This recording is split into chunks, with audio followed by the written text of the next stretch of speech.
I'm Bonnie Fogel.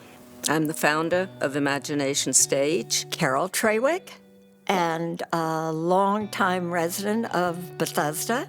I'm Catherine Leggett, the former First Lady of Montgomery County and an advocate for the arts. My name is Lisa Agalati, and I am the original founder of the Deaf Access Program here at Imagination Stage. I'm Kathy Bernard. I run a property management and investment firm in Maryland. I'm Joanne Seelig-Lamparter. I'm Kate Breyer. I am the Associate Artistic Director at Imagination Stage and the Director of Theater for the Very Young. We started Imagination Stage in 1979. At that time, it was called the Bethesda Academy of Performing Arts, or BAPA for short. Many of my other fellow students were working at a place at that point called BAPA, Bethesda Academy of Performing Arts, and it sounded really interesting, so much so that I was wishing I had grown up in a place like this, having a place to go to. We had this little storefront, and we just kept sort of expanding it. When I first started, Bethesda Academy of Performing Arts was solely focused on education for kids, theater education. And I met Bonnie, and I was teaching classes, and she said, "What do you want to do?" And I said, "Well, actually, what I really want to do is I want to start a professional children's theater." And she said, "Oh, well, we could make that happen." We called that Operation Imagination Stage. And Janet said that was where she really wanted to get involved. That was her passion. It was apparent that she had a mission for theater for young audiences that went way beyond what theater for young audiences was at that time. What Janet brought was an expanded vision of how performances for children could communicate with them and bring them into theater and the love of theater.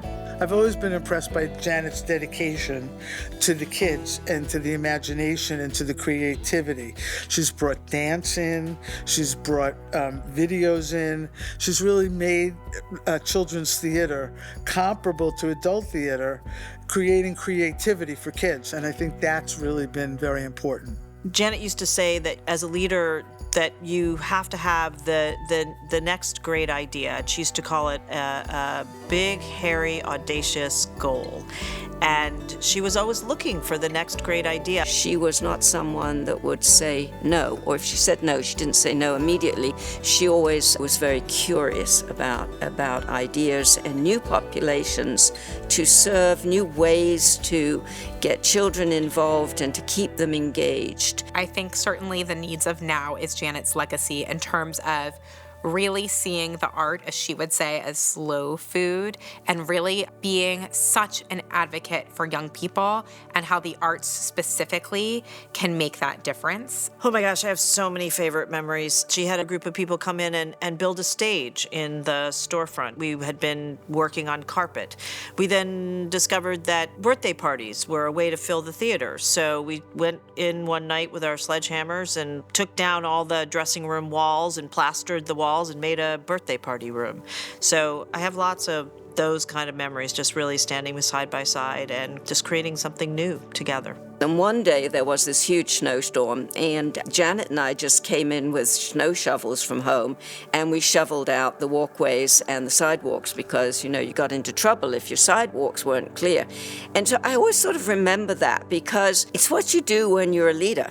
You're always the last person in the room. You're putting away the chairs. You're leading the group in every way, whether it's cerebral or even sweeping away the snow. When we had to shut down early in the pandemic and we didn't know that it was going to be more than 2 weeks, Janet really stepped up as a programmatic leader, taking risks and encouraging all of us to take risks. There were many days when I felt that we would go out of business.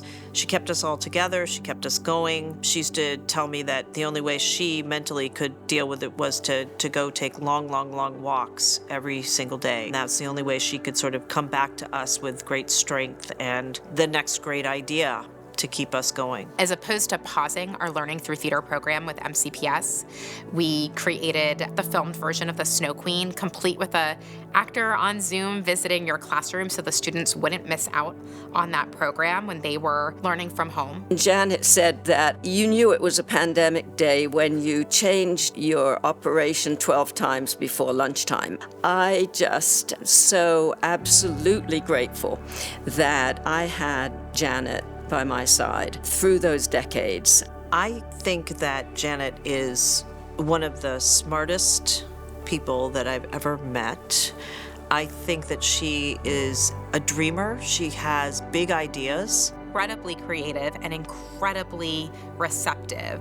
And I also would say whimsical. She was a thinker. She was curious. She is a diamond that has been shined. She is the person. She is the entity. She is the everything of this theater. She has taken the Bethesda Academy of Performing Arts to Imagination Stage, and it has bloomed, it has blossomed. Part of her legacy, I would say, is just her commitment to new work, her commitment to commissioning new artists, and the care she takes with different voices and new voices. Janet really did have a way of finding artists, perhaps, that others had not found. We connected with so many writers who had written for adults and had never written for kids. And we would say to them, that's fine. We just want good writers. And so a lot of playwrights who had never written for kids now have whole careers writing for children and youth. My hope and my firm belief is that the stories will still continue to evolve from Imagination Stage out of communities that deserve to be seen, heard, and valued. Just think of all the families and all the children who, if I'm a grown-up child, and I remember that, and I'll never forget performances like that she just reached beyond the expectations. She is the person that we need to take our hats off to say thank you. Thank you for all that you have done for Imagination Stage. Thank you for bringing your imagination, your creativity, and your skill to Imagination Stage and making it what it is today.